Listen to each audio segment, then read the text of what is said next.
அஸ்ஸலாமு அலைக்கும். உங்கள் மீது சாந்தியும் சமாதானமும் உண்டாகட்டும்.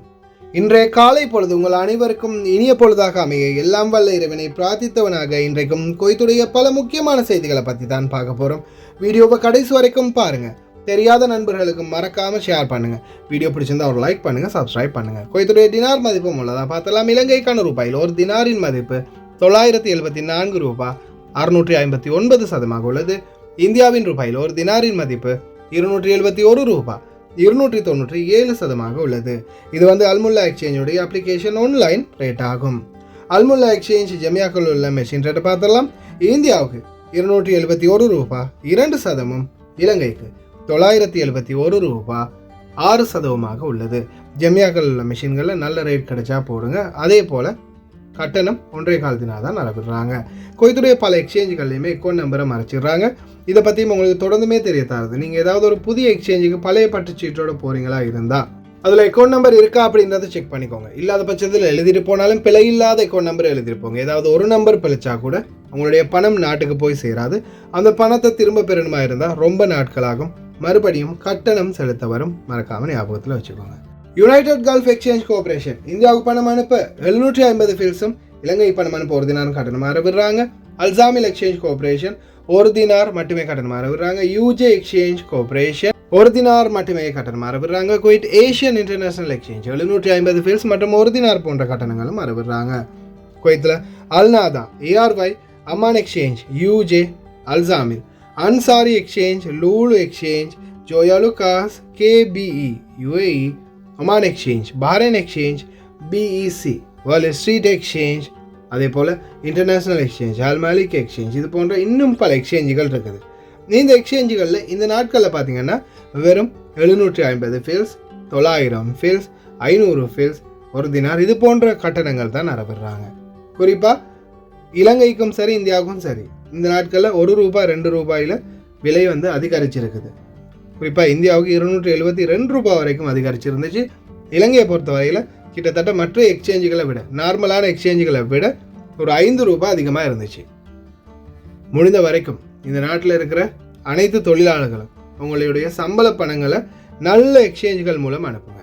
அதே மாதிரி வீட்டு தொழிலாளர்கள், பணிப்பெண்களுக்கு முடிஞ்சால் வீட்டு ஓட்டுநர்கள் இந்த வாய்ப்பு மறக்காமல் பெற்றுக் கொடுங்க. குவைத்துடைய தங்க விலையை பார்த்துடலாம். 1 கிராம் 18 கேரட் தங்கத்தின் விலை 17 தினார் 975 ஃபேஸ். 1 கிராம் 21 கேரட் தங்கத்தின் விலை 20 தினார் 970 ஃபேஸ். 1 கிராம் 22 கேரட் தங்கத்தின் விலை 22 தினார் 950 ஃபேஸ். 1 கிராம் 24 கேரட் தூய தங்கத்தின் விலை 23 தினார் 966 ஃபேஸ். என்ன இன்னைக்கு ராசியான நம்பரா? கடைசியில் எல்லாத்துக்குமே 900 வந்திருக்குது. மொத்தமாகவே தங்க விலை மறுபடியும் ஒரு 500 ஃபீல்ஸால் அதிகரிச்சிருக்குது. தயவு செய்து இந்த நாட்களில் பொறுமையாக இருங்க. இன்னும் கொஞ்சம் குறைதான்னு பார்ப்போம். ஒரு 20 தினாராவது வருதான்னு பார்க்கலாம். பொறுமையாக இருங்க. இலங்கை தூதரகத்தில் அக்காமா இல்லாத நாட்டுக்கு போக பதிவு செஞ்சவங்க நம்பர் வரலை, அதனால் இதுக்கு மேலேயும் எங்களால் காத்திருக்க முடியாது, ஃபேஸ்புக்கில் நம்பர் போடுற மாதிரி தெரியலை அப்படின்ற சிலர் சிந்தனையில் நீங்கள் போய் ஒயிட் பாஸ்போர்ட்டை கலெக்ட் பண்ணிட்டு போய் நீங்களே சீல் வச்சு போகிறீங்க. சரி, ஓகே. ஆனால் இதை சீல் வைக்கிறதுக்கு நீங்கள் குவைட் சிட்டி போயிருப்பீங்க. இவ்வளோ நாளாக குவைட் சிட்டிக்கு தான் போகிறீங்க. குவைட் சிட்டியில் போய் தான் உங்களுடைய ஒயிட் பாஸ்போர்ட்டில் 5 தினார் கட்டி நீங்கள் அந்த சீலை வச்சு கொள்வீங்க. அதுக்கப்புறமா போயிட்டு அந்த ஸ்டாம்ப் ஓட்டிட்டு அதுக்கப்புறமா போயிட்டு தான் ஜவசாத்தில் நீங்கள் அந்த கிளியர் லெட்டர் இந்த மாதிரி பேப்பர்லாம் கிளியர் பண்ணி எடுப்பீங்க.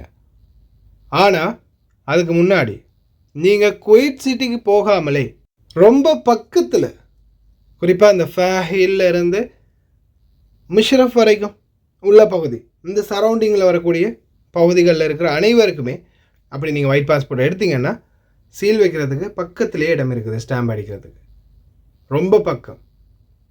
சில திருட்டு கம்நாட்டிகள், சில டாக்ஸிக்காரனுங்க உங்களை காசு கலட்டுறதுக்காகவே குவைட் சிட்டிக்கு கூப்பிட்டு போகிறாங்க.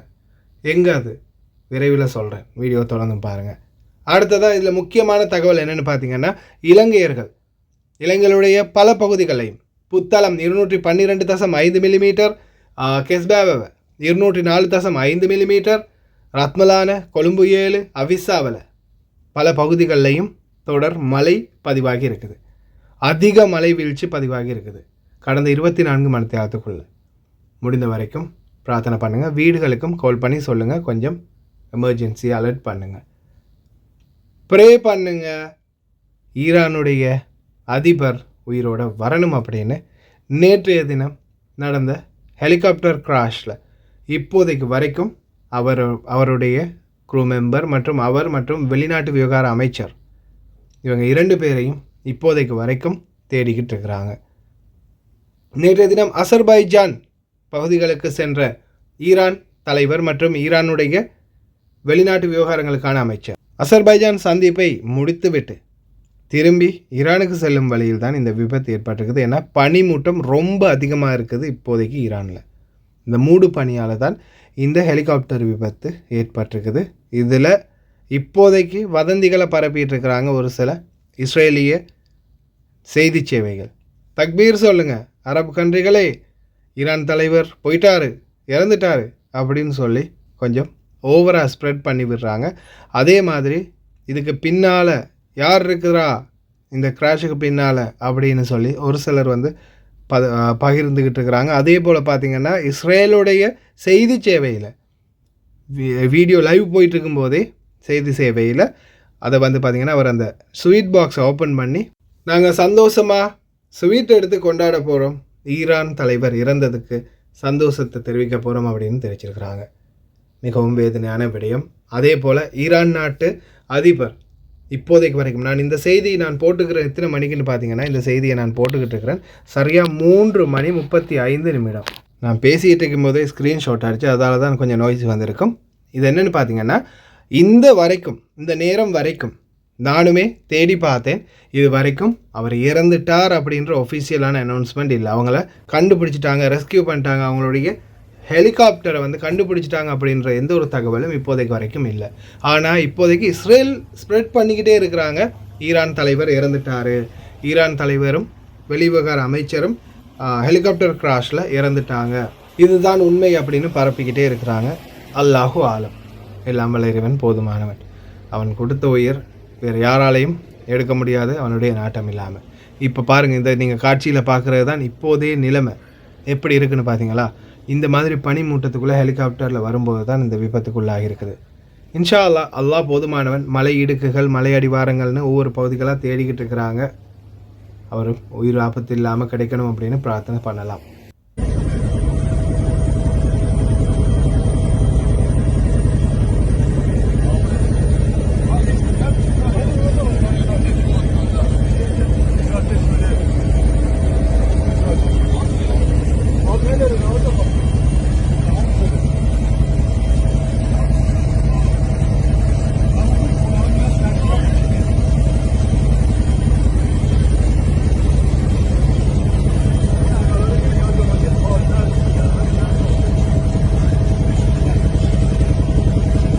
அசர்பைஜான் போகும்போது எடுத்து பப்ளிஷ் பண்ண வீடியோ தான் அது ஹெலிகாப்டரில் அவர் போயிட்டுருக்கும்போது.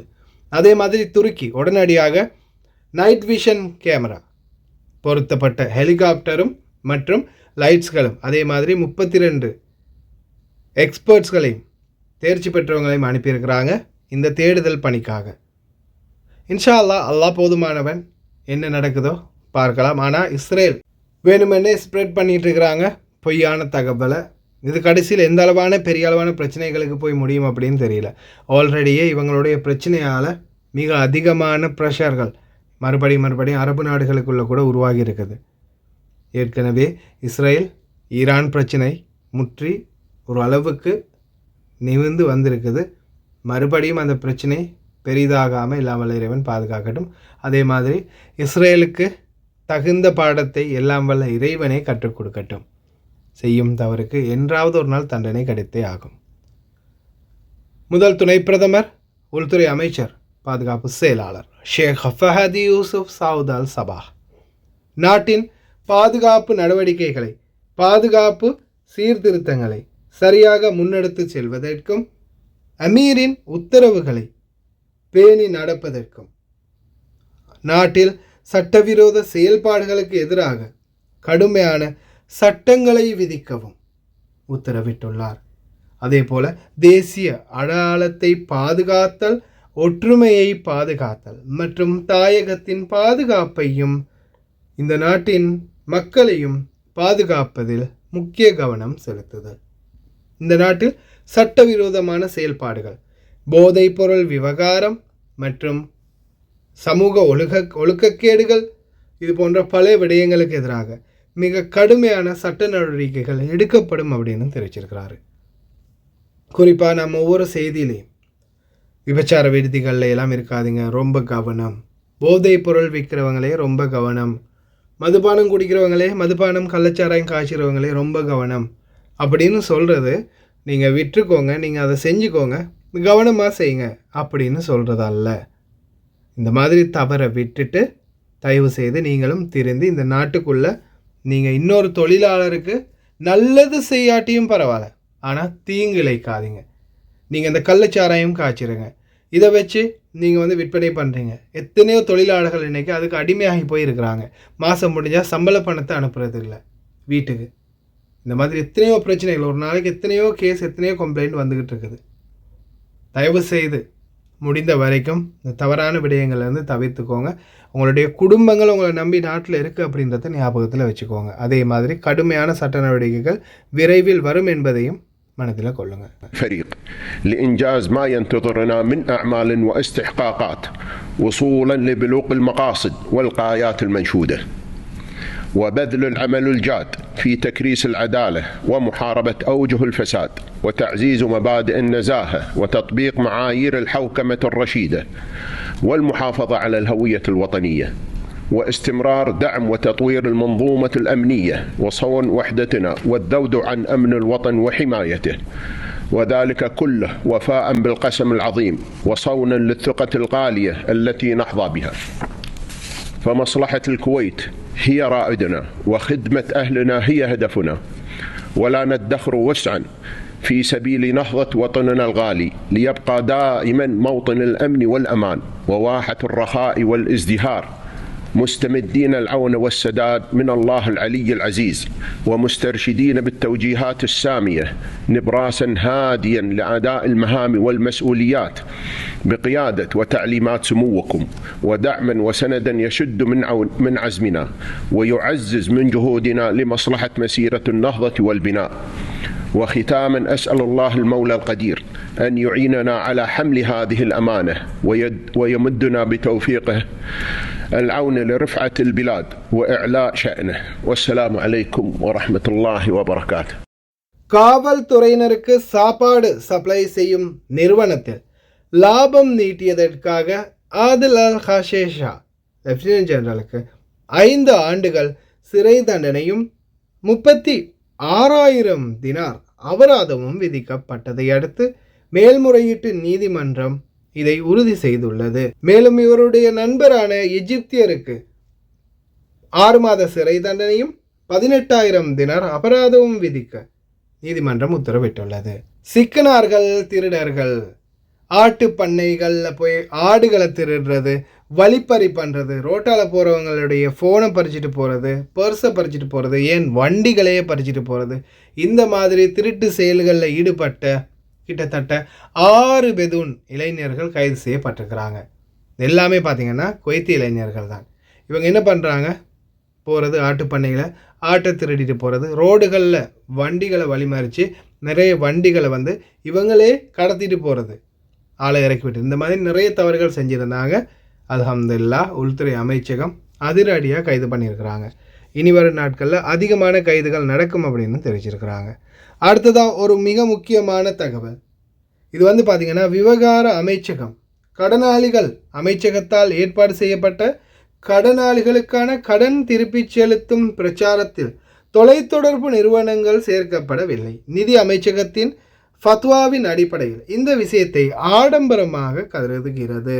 5 முதல் 7,000 தினார்களுக்கு இடையே உள்ள கடந்த ஆண்டு பயனாளிகளை தவிர்த்து இந்த சட்டம் அமலுக்கு வரும் என்பதை தெரிவித்திருக்கின்றார்கள்.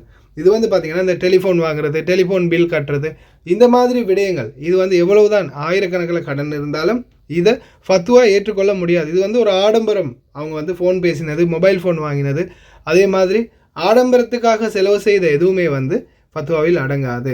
கடனை வந்து ஹலால் சொல்லி விடணும்னா அதுக்கு வந்து அவங்க அந்த கடனை பெற்றதுக்கும் ஒரு நியாயமான காரணம் இருக்கணும் அப்படின்னு தெரிவிச்சிருக்கிறாங்க.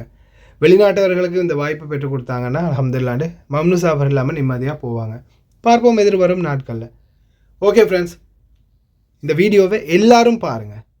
அக்காமா இல்லாதவங்க மட்டும் இல்லை, இந்த வீடியோ பார்க்குற எல்லாருமே இதை நல்லா பார்த்துக்கோங்க. சில திருடன்கள் இன்றைக்கு வரைக்கும் நம்மளை எப்படி மட்டுப்படுத்தி வச்சுருக்காங்கன்னு. டேட்டை பார்த்தீங்க தானே, 19 மே 2024 நேற்றைய தினம். இப்போது நான் சொல்ல போகிற இந்த தகவல் பலருக்குமே பிரயோஜனமாக இருக்கும். குறிப்பாக அக்காமா இல்லாமல் இருக்கிறவங்க, நீங்கள் வந்து எம்பசியில் போய் பாஸ்போர்ட்டை எடுத்துகிட்டு போய் நானே சீல் வச்சுக்க போகிறேன் அப்படின்னு போக போகிறீங்களா? அப்போ இது உங்களுக்கான தகவல் தான். இப்போ பார்த்தீங்கன்னா ரீசெண்டாக ஒவ்வொரு இடத்துலையும் வந்து இப்போ செக்இன் அதிகரிச்சிருக்கிறாங்க. அதே மாதிரி வெளியில் நடமாடுறதுக்கே கொஞ்சம் பயமாக இருக்குது பலருக்கும். அதனால் அங்கே இங்கே போகாமல் ஏதாவது பக்கத்துலேயே ஏதாவது ஒரு இடம் இருந்தால் அதிலே நம்ம சீலை வச்சுக்கலாம் அப்படின்னு நிறைய பேர் நினைப்பாங்க. இது எங்கே இருக்குதுன்னு பார்த்தீங்கன்னா ministry of foreign affairs Kuwait city முருகாப்புக்கு தான் போய் நீங்கள் அந்த 5 தினார் கட்டி ஸ்டாம்ப் அடித்து சீல் வைப்பீங்க. ஆனால் 8 இடம் இருக்குது சீல் வைக்கிறதுக்கு. இதில் வந்து லொக்கேஷனில் நீங்கள் சாதாரணமாக கூகுள் மேப்பில் போய் ministry of foreign affairs location அப்படின்றத சர்ச் பண்ணுங்கள், உங்களுக்கு 8 லொக்கேஷன் காட்டும். இதில் முதலாவது காட்டுறது பார்த்தீங்கன்னா ministry of foreign affairs liberation tower Kuwait city. இது உங்கள் எல்லாருக்குமே தெரிஞ்சிருக்கும். குவைத் சிட்டியில் லிபரேஷன் டவர் இருக்குது. சரி, அடுத்தது இந்த சர்ச்சிங் பாரில் 2வது நாம் எங்கே இருக்குதுன்னு பார்ப்போம். 2வதாக இருக்கிறது பார்த்திங்கன்னா இது வந்து ஷுவைக் கேஃபான் மந்தகாவுக்கு பக்கத்திலே இருக்குது. கேஃபான் மந்தகா 80வது ரிங் சாலை, ஜஹராவிலேருந்து குவைத் சிட்டி வரக்கூடிய 80ஆம் நம்பர் ரோட்டு. இந்த ரோட்டில் பார்த்திங்கன்னா ஆப்போசைட்டில் இந்த பிளாட்டினம் அப்படின்ற அந்த ஜிம் அந்த இதெல்லாம் இருக்குது கேஃபான் பக்கம். அதுக்கு ஆப்போசைட்டில் பார்த்திங்கன்னா இங்கே இருக்குது பாருங்கள், இந்த இடம் வந்து சர்டிஃபிகேஷன் செக்ஷன் கவுன்சிலர் டிபார்ட்மெண்ட். இது வந்து பார்த்திங்கன்னா கேஓசிக்கு பக்கத்தில் இருக்குது. கேஓசியோட ஹெட் குவார்ட்டர்ஸ் இருக்குது, அந்த ஏரியாவில் இருக்குது. சரி, நீங்கள் இப்போ இந்த ஏரியா வந்து இதுவும் தூரம் தானே, இது குவைத் சிட்டியை விட தாண்டி தூரம் போகணுமே. ஜஹரா பக்கம் இருந்து வாரவங்களுக்கு இது பக்கமாக இருக்கும். சரி, அதை விட்டுருங்க. அடுத்ததாக இதில் 3வதாக இருக்குது. 3வதாக இருக்கிறது பார்த்திங்கன்னா இது வந்து ஃபாரின் மினிஸ்ட்ரி அஃபேர்ஸ் அமைச்சருடைய இடம். இது வந்து ஷீஃப் மாளிகைக்கு பக்கத்திலே இருக்கும், ஷார்க்குக்கு ஆப்போசைட். இது வந்து ஷீஃப் மாளிகைக்கு பக்கத்தில் இருக்கிறது. இது வந்து பார்த்திங்கன்னா மினிஸ்ட்ரி ஆஃப் ஃபாரின் அஃபேர்ஸுக்குரிய கட்டிடம். இங்கே தான் அமைச்சர் இருப்பார். அப்போ இங்கே வந்து நீங்கள் போக முடியாது. அடுத்ததாக இதை முடிச்சிட்டிங்கன்னா நீங்கள் 4வது லொக்கேஷன் இதை நீங்கள் பார்க்குறதுக்காக தான் சொல்லித்தரேன். என்றால் நீங்கள் அதில் லொக்கேஷன் அப்படின்னு காட்டும்போது அதில் ஃபர்ஸ்ட்டுக்கு இருக்கிறது குவைத் சிட்டி, 2வதாக இருக்கிறது பார்த்திங்கன்னா கைஃபானுக்கு முன்னாடி ஷுவைக் ஆயில் ஃபேக்ட்ரிக்கு முன்னாடி இருக்கிறது, பெட்ரோலியமுக்கு முன்னாடி. 3வதாக அந்த சர்ச் பாரில் 3வதாக இருக்கிறது வந்து ஷார்க். அடுத்ததாக 4வது இருக்கிறது எங்கே தெரியுமா? ஜாபர் அல் அலி மந்தகா, கத்தா 6 ஷாரா ஸ்ட்ரீட் வந்து 17. ஜாபர் அல் அலி மந்தகா. நான் இருக்கிற அபு ஃபத்தீராவில் பாருங்கள், வெறும் 9 நிமிஷம், அரை தினார், சரி எக்ஸ்ட்ரா 1 தினாரில் டாக்ஸியில் போயிட்டு வந்துடலாம். ஜாபர் அல் அலியில் இருக்குது.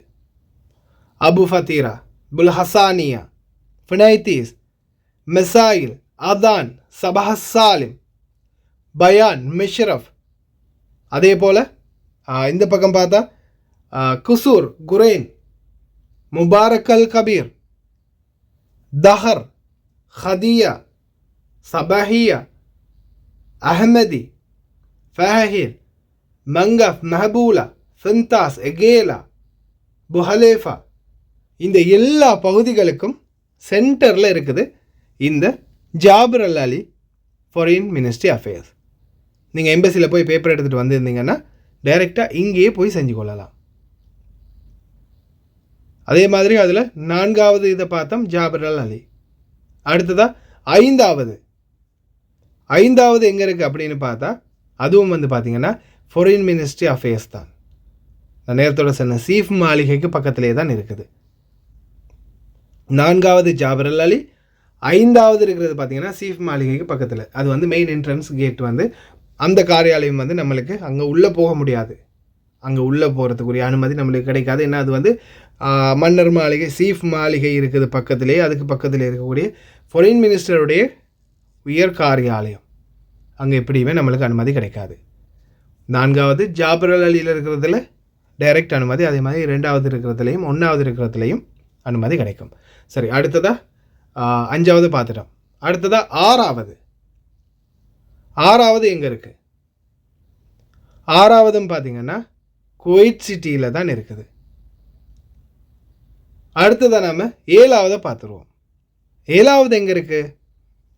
7வது இருக்குது சபஹான். சபஹான் ஃபேக்ட்ரி எல்லாம் இருக்கும், நிறைய பேருக்கு தெரிஞ்சிருக்கும்னு நினைக்கிறேன். சபஹானில் உள்ள ministry of defence facility service centre இந்த இடத்துல தான் இருக்குது. இது கூட பார்த்தீங்கன்னா வெறும் எனக்கு 13 நிமிஷம் தான் அபு ஃபத்தீராவிலேருந்து போகிறதுக்கு. ஃபாஹிலேருந்து வரதுக்கு குறைஞ்சது ஒரு 20 நிமிஷம் 25 நிமிஷம் அவ்வளோதான். ஃபாரின் அஃபேர்ஸ் அட்டாச் ஸ்டேஷன் இது வந்து பார்த்திங்கன்னா சபஹானில் இருக்குது. சபஹானில் எங்கே இருக்குன்னா சபஹானுடைய மினிஸ்ட்ரி ஆஃப் டிஃபென்ஸ் பாதுகாப்பு அமைச்சகத்தின் ஒரு சேவை காரியாலயம். இந்த ஃபெசிலிட்டி சர்வீஸ் சென்டர், இந்த ஃபெசிலிட்டி சர்வீஸ் சென்டரில் தான் உங்களுக்கு இந்த ministry of foreign attestation இந்த இடம் வந்து இருக்குது. சரி, அடுத்ததாக இது வந்து இதுவும் சபஹானில் தான். அடுத்ததாக கடைசியாக MOFA ministry of foreign affairs Subhan. இது பாருங்கள், MOFA சபஹான்னு அடித்தாலே ministry of foreign affairs Subhan அப்படின்றது அந்த இடத்துல லொக்கேஷனை காட்டுது. அபு ஃபத்தீராவில் வந்து வெறும் 13 நிமிஷம், இதுவும் 13 நிமிஷம் தான். பாருங்கள் மக்களே, இந்த மாதிரி நிறைய இடங்கள் இருக்குது. ஆனால் இந்த சில திருடர்கள், இந்த மனிதர்கள்கிட்ட காசை கறக்கணும் அப்படின்னு நினைக்கக்கூடிய சில இந்த டிக்டாக்கர்கள் 10 தினார் கொடுங்க, என்னுடைய இந்த நம்பருக்கு கால் பண்ணுங்க, எங்கே வேணுமோ கொண்டு போய் எல்லா வேலையும் செஞ்சு தரேன். திருட்டு பயலோ, குவைத் சிட்டிக்கே கொண்டு போகிறது. வேறு எங்கேயாவது இந்த இடத்துல இருக்குது, ரொம்ப பக்கத்தில் இருக்குது அப்படின்னு யாராவது காட்டியிருக்காங்களா? காட்ட மாட்டாங்க. ஏன் தெரியுமா? பக்கத்தில் தானே இருக்குது, 1 தினாரோட விஷயத்தை முடிச்சிருவாங்க. இதே நம்ம குவைத் சிட்டிக்கு கொண்டு போனால் அங்கே கொஞ்சம் அலைய வச்சு இங்கே கொஞ்சம் அலைய வச்சு ஃபுல்லாக ஒரு ரவுண்ட் அடித்து சுற்ற வச்சு ஒரு 20-30 தினாரை கறந்துடலாம் அப்படின்றது தான் இவங்களோட முயற்சி. இப்போ நீங்கள் பார்க்குறது வந்து பார்த்திங்கன்னா ஜாபர் அலியில் இருக்கக்கூடிய இந்த ஃபாரின் மினிஸ்ட்ரி அஃபேர்ஸ். அங்கேயே பார்த்தீங்கன்னா இந்த நீல கலர் போர்டு வச்சுருக்காங்க, இதிலேயே போட்டு காட்டியிருக்கிறாங்க எங்கெங்கே இருக்குது, எந்தெந்த ஏரியாவில் இருக்குது. ஜஹரா கவர்னரேட்டில் கூட இருக்குது, சபஹான் சர்வீஸ் சென்டர். அதே மாதிரி சித்திக் ஏரியாவில் இருக்குதுன்னு போட்டிருக்கிறாங்க. அப்துல்லா முபாரக் ஏரியாவில் இருக்குதுன்னு போட்டிருக்காங்க. குவைட் இன்டர்நேஷ்னல் ஏர்போர்ட் யாக்காகோ மற்றும் குவைட் போர்ட்ஸ் அத்தாரிட்டி இங்கேயெல்லாம் கூட இந்த ஸ்டாம்ப் எடுக்கலாம் அப்படின்றத அழகாகவே மென்ஷன் பண்ணியிருக்கிறாங்க. ஏன்னா அது வந்து அவங்களுடைய காரியாலயம், இதே இடம்தான், இதே சேவை தான் அங்கேயும் கிடைக்கும். அதைத்தான் அவங்க மென்ஷன் பண்ணி காட்டிருக்காங்க, எங்களுடைய இதே சேவைகள் அனைத்துமே இந்த இடங்கள்லையும் கிடைக்கும் அப்படின்னு. டேட்டு நல்லாவே பார்த்துக்கோங்க. 19ஆம் தேதி மே மாதம் 2024 நேற்றைய தினம் அந்த சகோதரர் ஜாபர் அலியில் போய் எடுத்துகிட்டு வந்த சீல், அதே 5 தினாரை கேனட்டில் கட்டிட்டு ஸ்டாம்ப் வச்சு சீலும் அடித்து கொடுத்துருக்குறாங்க. அவ்வளவுதான். ஜாபர் அலி 2 நிமிஷம் இல்லை, அவர் போய் வேலையை முடிச்சுட்டு வந்துட்டார்.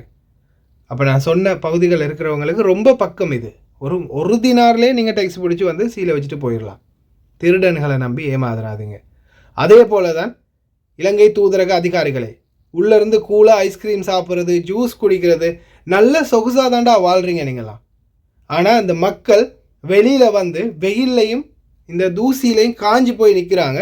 வெளியில் போனால் வர முடியாது, வெளியில் போனால் போனது தான் அப்படின்னு சொல்கிறாங்க. இல்லைன்னா கொஞ்சம் பேரை தகர கேட்டுக்கு உள்ளே எடுத்துக்கிறாங்க, கொஞ்சம் பேர் வெளியில் உட்காந்துருக்குறாங்க. சொந்த நாட்டிலிருந்து சட்ட ரீதியாக அந்த நாட்டுக்கு வந்து உங்களால் சட்டவிரோத குடியிருப்பாளர்கள் ஆகினது இந்த இலங்கை தூதரகம் மற்றும் இலங்கையர்களை கூட்டிகிட்டு வந்த ஏஜென்ட்டுகள். இவங்க 2 பேரும் ஒழுங்காக சரியாக நடந்திருந்தா, எடுக்கிற சம்பளத்துக்கு கண்ணியமாக நடந்திருந்தா இந்த மக்கள் வெளியில் வந்து கஷ்டப்பட போகிறதில்ல. எடுக்கிற சம்பளத்தையும் போதாமல் சுரண்டியும் நல்லா சாப்பிட்டுட்டு இன்றைக்கி அந்த மக்களுக்கு ஒரு உதவி செய்ய போனால், இந்த வேலையை ஒன்று செஞ்சு கொடுக்க போனால் உங்களுக்கெல்லாம் வலிக்குது. விடிய காலையில் 4-5 மணி வரைக்கும் உட்கார்ந்து இருந்து ஒவ்வொரு விஷயங்களாக தேடி பிடிச்சி மக்களுக்கு கொண்டு வந்து தெளிவுபடுத்தி ஏதோ எங்களால் முடிஞ்ச நல்லது கெட்டதை நாங்கள் செஞ்சுக்கிட்டு போகிறோம் இந்த நாட்டில். ஆஃப்டர் ஒரு தொழிலாளராக இருந்து, ஆனால் இதுக்காகவே நியமிக்கப்பட்ட நீங்கள்லாம் இந்த நாட்டில் வந்து வெத்து வேட்டாக இருக்கிறீங்க. இலங்கை தூதரகமே இன்னும் தாமதப்படுத்தாதீங்க. இந்த மக்களுடைய பிரச்சனைகளை வெகு விரைவில் முடிக்க பாருங்கள். ஓகே ஃப்ரெண்ட்ஸ், கடைசி வரைக்கும் பார்த்து எல்லாருக்குமே ரொம்ப நன்றி. தெரியாத நண்பர்களுக்கும் மறக்காமல் ஷேர் பண்ணுங்கள். வீடியோ பிடிச்சிருந்தா ஒரு லைக் பண்ணுங்கள், சப்ஸ்கிரைப் பண்ணுங்கள். இன்னொரு வீடியோவில் சந்திக்கலாம்.